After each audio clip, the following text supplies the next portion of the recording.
Welcome back everybody to another one of my time-lapse model builds. In this particular video we're going to be looking at my build of the MPC C-130 in 1/72nd scale. So this was an older kit. This kit dates back, I want to say, to the late 70s, early 80s, and it was a rebox of the old Airfix kit. Reboxed by MPC, which was sort of the American company that imported Airfix and reboxed them as their own. And as such, it is a very bad model. I don't know how else to put it. Poor detail, really inaccurate detail, massive raised panel lines, poor fit. This particular kit was also short shot, so part of the tail was missing. You'll see as I build how I corrected some of these issues. I'm building it for a client of mine, so it did turn out very well. Very happy with how it looks. I did some custom work on it to fit with what he would like it to look like, so pretty happy with it all. And all the inaccuracies aside, I think it did turn out looking, you know, decent. I'm pretty happy with it. I'm sure he'll be happy with it too. So before any much ado, here we go. Let's get into this video. The 1/72nd scale MPC C-130H time-lapse build. And before we go any farther, my name is Sean, and this is Sean's Aviation.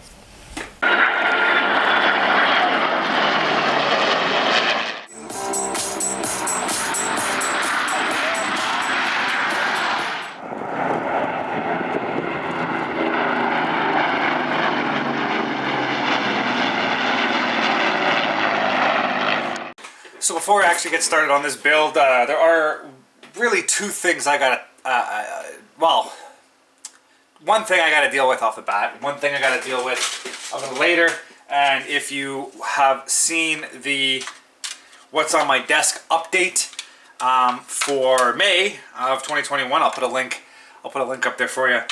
You will see I've gone over this kit a little bit in terms of a quick build introduction.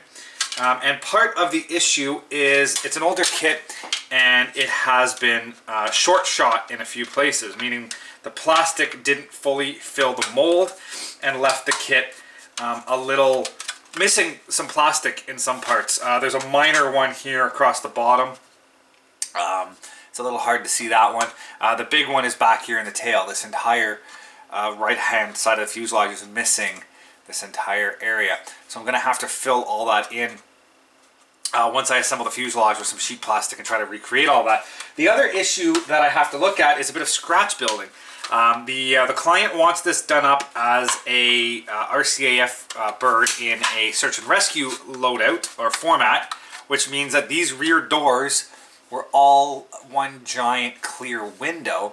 And then inside of that, there were seats. And I'm looking for pictures. I currently have a request out on the internet looking for some detailed pictures of what that looks like. I've seen it in person a few times and I never managed to take any pictures of it. So I just want to make sure I get it right. But it's basically a self-contained skid unit that slides into the rear fuselage. It has two seats that fit just inside these doors. The actual airframe doors get opened, and then there's these clear panels that slide out and lock into the door position so that the person can sit on the seat and look out these rear windows while they're doing search and rescue, basically searches. So I'm going to have to recreate part of that. The number one thing I need to deal with right now is finding seats. So I went to my stash closet. I pulled out the boxes I have of spare parts, and I found my random bag of cockpit parts. So these are all the little bits of cockpit parts from all the models I built over the years that I have no need for. So all the extra cockpit parts, and I just end up throwing them all into this bag because eventually you never know when I'm going to need something, kind of like right now. So there's a lot of random parts in here, different scales, seats, instrument panels, cockpit tubs. Here's a 1/48 scale seat from a F-18, and I think this is a 1/32nd scale F-18 seat. But anyways, so basically just have to go through here, separate stuff that I don't need versus stuff that might work. I'm just going to put a whole bunch of seats to the side, and then I'm going to start playing with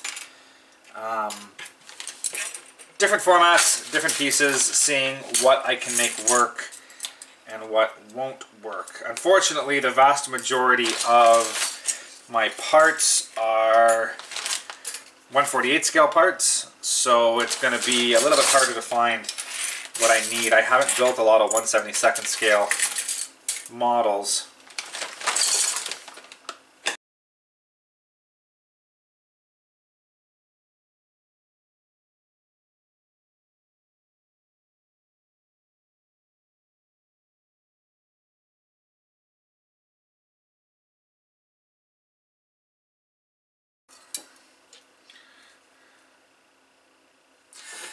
So it looks like I found what I'm looking for based off of the pilots that are included in the kit.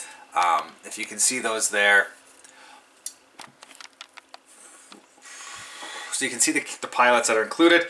I have these little seats. I have no idea what they came from, but you can see they actually fit the size of the pilot almost perfectly. So I will use those. And with just a tiny amount of modification, I should be able to make it fit. I'm also going to empty this bag out. I don't like using this bag anymore. It is very old, very flimsy, and I'm very, very worried that I'm going to lose some of these parts.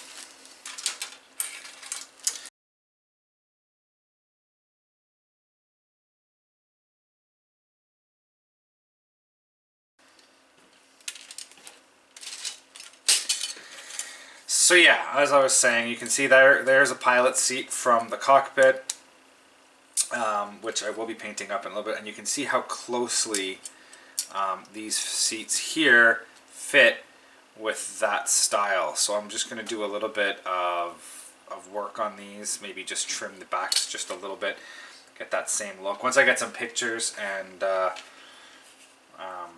better feel for what they look like, I might do a little bit of modification on these seats just to give them the look I want. Maybe trim the ends, build a headrest, I'll box out the bottom, or even just make a little stand for it to sit on. We'll see. You're not going to see a whole lot in the back there once it's all built up. So with a little bit of work and a bit of painting and some dry brushing, that should look the part. So we'll see, but I think that will solve the problem, and I'm going to go with that right now. And I just got to basically start working on the cockpit and the interior and getting that part built up. So that's going to be the next couple of stages. We're going to see the interior come together and get that rear seat situation sorted out. So stay tuned. So right off the bat here, I go in the process of starting to modify those rear door openings to use a clear window insert. A little bit of work went into that, but as you see here, it did not take me very long at all to get those rear windows in place.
So once I get all the windows in place and masked, including these rear doors, you'll see here where I start to do some puttying around the edges, just try to blend those together, make them look like it's supposed to be all one door. You'll also notice I didn't mask the entire size of the door, as it would have been a frame around it. So I'm using that putty just to blend it all as much as I can and get it all together. Unfortunately, the windows didn't quite fit as well as I hoped they would.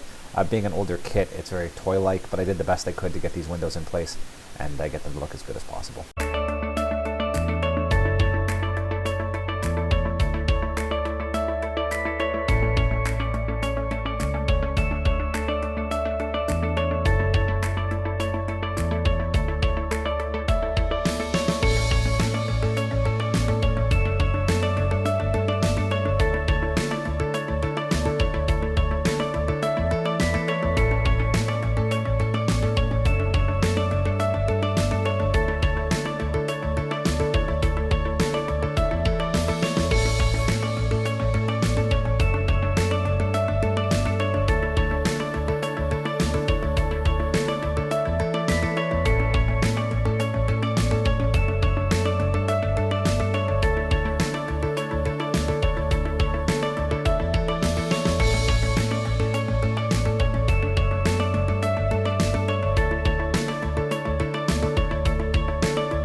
And then once the interior is all completed here, you can see I start gluing the fuselage together. Again, the fit wasn't the best for the age of the model, and as I did mention, there is that giant sort of short shot section at the rear that I have to deal with, but I work my way along bit by bit, gluing as I go, make sure everything's lined up as close as I can get it, and then using masking tape and some clamps, trying to get a bit of pressure to hold the seam together to get a good solid joint.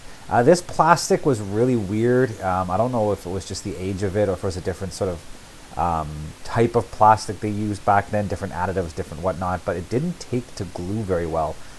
It would always just kind of pop apart after a while. It wasn't as strong of a bond as I'm used to, but it took a little bit of effort, but I managed to get it all together.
So here I start the process of sort of rebuilding this rear section that was missing on that right-hand fuselage side. I start by making a template, the upper shape, as it's the least compound curve and the easiest shape to format.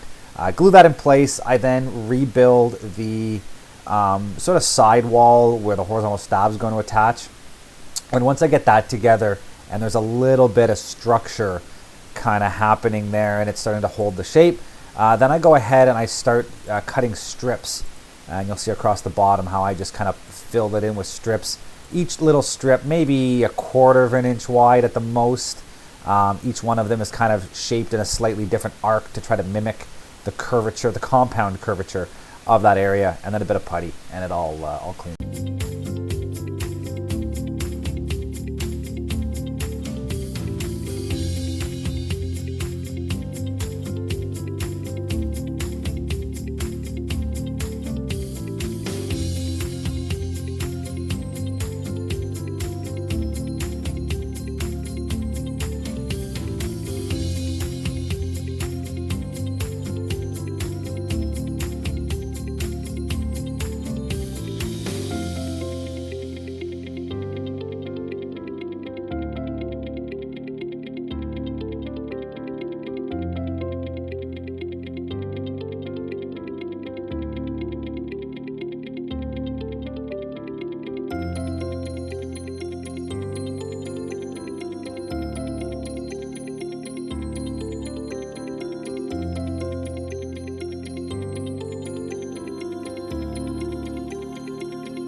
Okay, so here we are, things moving along good. As you've just seen, I rebuilt this entire tail section. I'm actually very happy with how this turned out. I mean, from that distance there, that looks very close. That looks very close. That looks very close. It's a little off. It's a little skinny right in here.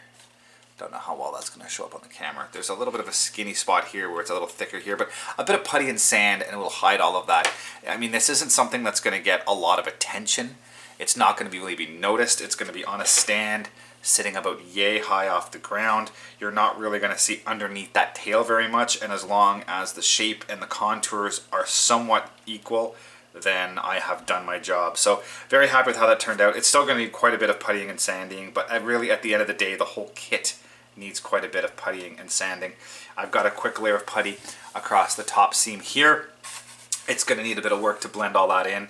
This, not so much. That's a nice good seam. It just needs to be cleaned up. This, as I said, quite a bit of puttying and sanding. I'm going to do a little bit of preliminary work just to get this shape here, the roundness done, knock down the high points along here, as well as these doors. I'm going to knock off some of the high points on these doors in one shot, and then I will go ahead and lay down probably one coat of putty, give it a good sanding, and then I've just glued together the horizontal stabs, which if I just give that a slightly wider clamp, I can actually slip it into place. Now this is the side I built it up, so it's not going to be a perfect fit, but there you go. So there you can start to see how that seam's going to come together, and then once those are glued on, I can clean up all of these seams all together, which is what I kind of want to do. I want to clean up the vast majority of these seams with the horizontal stabs glued into place. That's going to give me all the space in the world to get in there and putty and sand and really lock and solid everything up together. I'll probably glue the elevators on separately, get all that cleaned up, and then glue those on, and that's going to give you just a little bit of that look of the I knocked that out.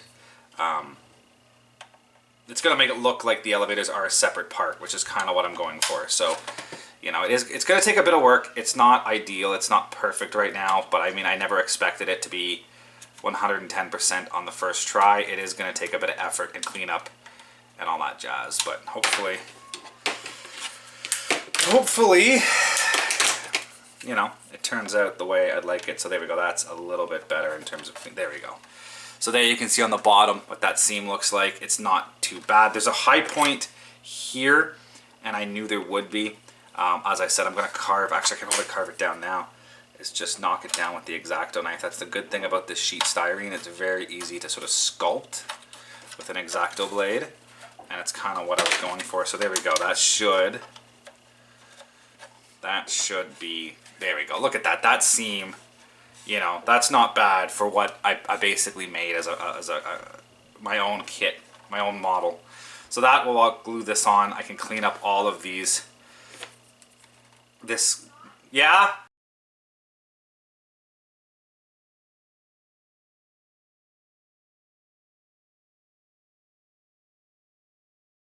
This looks really good. This looks really good for building this together myself. You can see this nonsense here will get cleaned up with a bit of putty, and that is not that bad of a seam to have to try to clean up, as is in here. And like I said, this is a bit of a low point, but a little bit of putty and sanding, all of that will more or less disappear and blend together, and from a distance you will not even know that that was a problem. So I'm very, very happy with how all of that turned out. Very happy. So on that note, let's just see for shits and giggles. I think these are sided. I really think they are. I'll have to play around with that and see which one fits better on what side. There are going to be some slight variations. But yeah, it's going to be easy. It's going to be nice. It's going to look really good when it's all done. So I'm very happy with how that rebuilt tail section turned out. And yeah, so we'll move right along and probably do a bit of shaping and sanding around this tail section next. And now we move into what is probably the vast majority of the time I spent on this job, on this kit, is putty and sand. As you can see, there's some really bad gaps and seams on the plastic itself. Factor in the rebuilt section I did at the back, and you'll see there's a lot of sanding and puttying and sanding and puttying and sanding and puttying. So enjoy the time lapse of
And here I start to install the canopy, so the cockpit glass, so to speak. It didn't fit very well. It was a little too narrow for the opening. I had to do a little bit of kind of bending and finessing and massaging to get that to fit. The common thread on this kit, the gaps were extremely bad. You'll see there's a lot of, I use a lot of like, what do you call it? Elmer's white glue, just to fill in a lot of gaps and make it look somewhat presentable. And then I'll go ahead and mask that and get ready for some primer.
So as you can see, even after a thin layer of primer on here, I'm going back and adding a bunch more putty.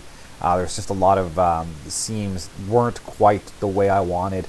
And the primer helps show that. It's very easy to pick that out. It's a lot harder when it's bare plastic. So I do that. I start gluing on those horizontal stabs, and then I start cleaning up those seams and making sure that whole rear section looks, as mentioned, somewhat presentable.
So gluing the wings on it wasn't quite what I was hoping for. As I said earlier, the plastic didn't take well to the glue, so it took quite a bit to kind of get the wings to bond.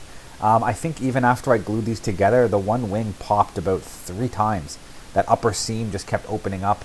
It just did not take to the glue very well. And I mean, I used even a little bit of super glue a little later in the process just to get that wing to really bond. And then you'll see once I get these wings glued on, I move on to the base. It's just a standard base you've seen me use in any number of these videos. The wooden base itself is from Michaels, just those little wooden plaques they sell. And then drilled a hole through the floor, up the lower fuselage to the floor, and then used I think it's an 1/8 inch brass rod. And then got that all set up, so I had a place to put the kit down once the wings were installed. And then you'll see me doing, yet again, more sanding and puttying to clean up all of the seams that I keep finding on this kit.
So here I'm starting to get some of the little bits, the gear doors, the drop tanks, all that kind of stuff. Not really drop tanks, the underwing tanks. All the little things ready for the exterior paint color and then magically you'll see the plane is painted. It's a very dark gray. That's kind of the color the Canadians used. It won't look so bad once I'm done with it. It kind of lightens a little bit as I do some weathering and spot painting and stuff on it. And then you'll see here I mask off to paint all of the gear bays white, as well as getting all of the little bits and pieces that need to be painted white. The insides of the gear doors and all that kind of stuff, and the landing gears, all of that gets ready for its first coat of paint.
So here I'm moving on to wheels and props, basically getting ready to start painting anything that needs to be painted black. The props were a bit of a pain.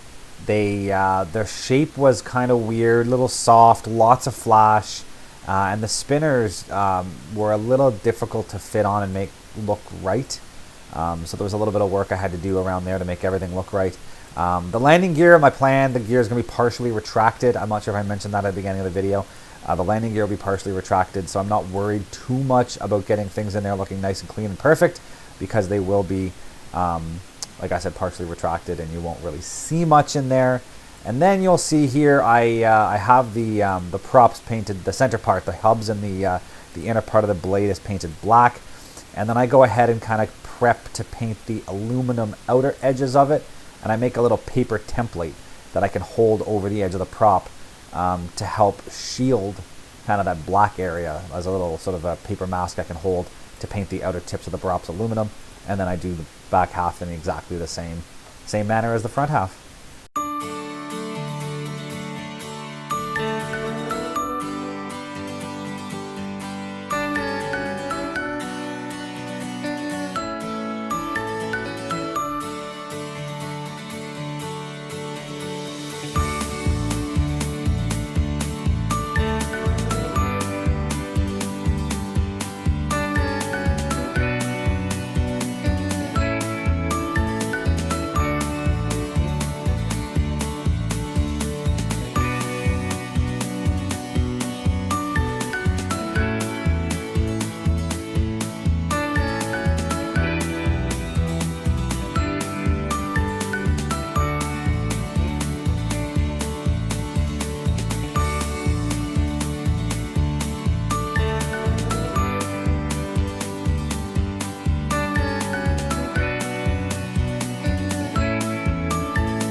So here we are, quick benchmark update on the C-130 before we go any farther.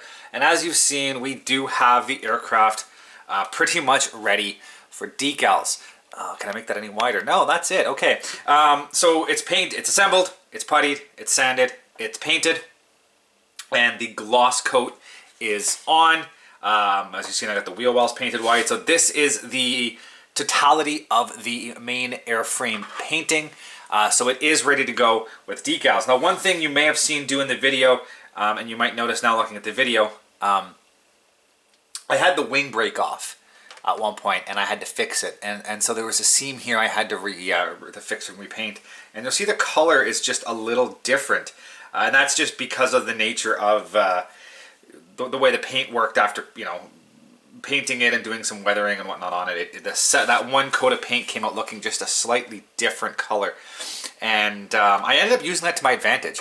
So I went ahead and painted things like the door, and I went down some of the panel lines and the nose cone, and same on this side. I did a few panel lines of slightly different color. And you actually see that with the real aircraft. As they do touch-ups on the airframe, you start to see this variation in color happening. So I kind of use that to my advantage to break up the colors a little bit on the nose. Just make it look like there had been some repairs. And once you get all the decals on it and some black wash and weather it up and flat coat, a lot of that will all start to blend and look the way it's supposed to look. So as I said, this is now ready for decals. I also still have all of the little bits ready to go. I just knocked. I gotta be careful. Anyways, gear doors and drop tanks, everything else has been painted gray as well. I've got all of the landing gears basically ready for installation.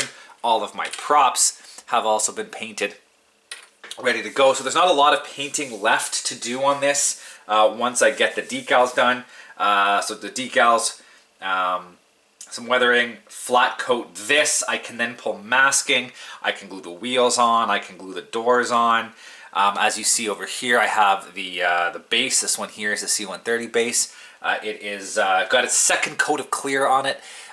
You've been seeing that progress go as well. So as this continues with the decaling, you'll also see the final coat. Most hopefully final. I'm hoping usually only 3 coats is enough. So one more coat of clear on that, and then I can start to glue the wires and get that ready to go to mount this C-130. So before I lost track of my thought there, decals, some weathering, flat coat, get the landing gear glued in, get the doors glued on. The props, I got to do the red and white tips. I'm going to try the decals. If that doesn't work, I'll paint it. But I got to get those done, then I can glue them on. And then that is effectively a finished model mounted to the base, and it's done. So this is very close to being finished. Like I said, decaling is sort of that, we're in the 80 to 85% range right now on that. So it's nice to see it's moving along. So stay tuned. You'll get to see the decaling and that kind of final push to the end coming up here as we go. So for the decals, I started with the sort of wing walk areas on the upper fuselage. There were a lot of little kind of pieces that had to be all put together, and everything had to more or less line up properly. So I started by placing kind of the benchmark decals, corners, edges, the roundels, stuff that you would notice if it's in the wrong place. And from there, I just used the straight line decals and filled in the gaps. That way, if the ratios are off a little bit, at least the corners and the edges and all that kind of important stuff would line up where it needed to line up. And then I just kind of strategically worked my way around, picking out what decal I wanted to use based off where I can grab, what I can do, what's easier, that kind of stuff. There's no rhyme or reason. It's just kind of a process. You work your way around the kit, bit by bit, and get all the decals done.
And once I get all the decals done, I go ahead and give the entire aircraft another coat of gloss just to seal all those decals in place, make sure nothing shifts or moves later on in the process.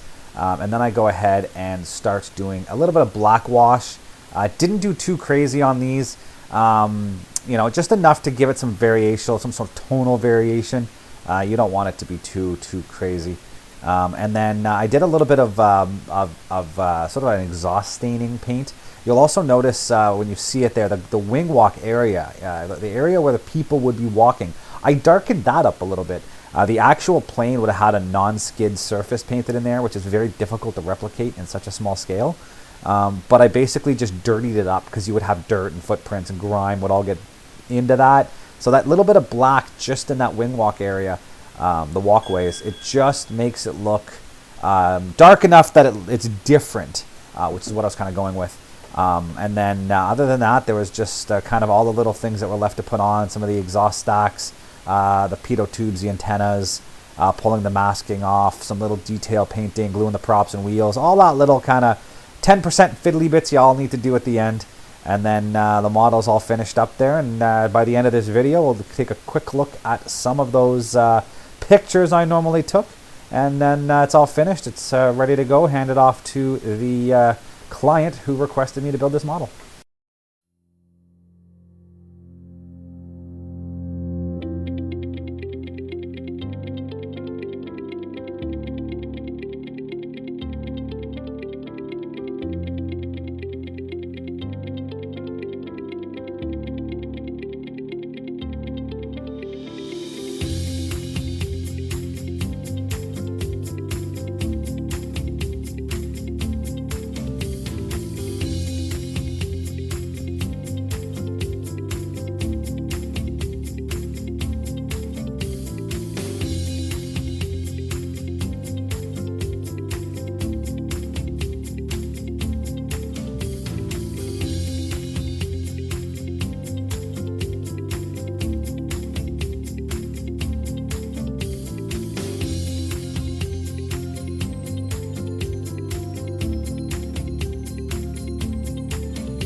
Thank you for watching, guys, and as always, if you are interested in any of the content you see, you can access my website at www.seans-aviation.com.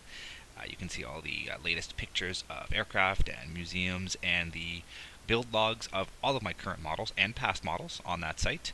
And if you're interested in any of this content, please click the subscribe button here on YouTube to follow more. Thank you very much, and see you guys next time.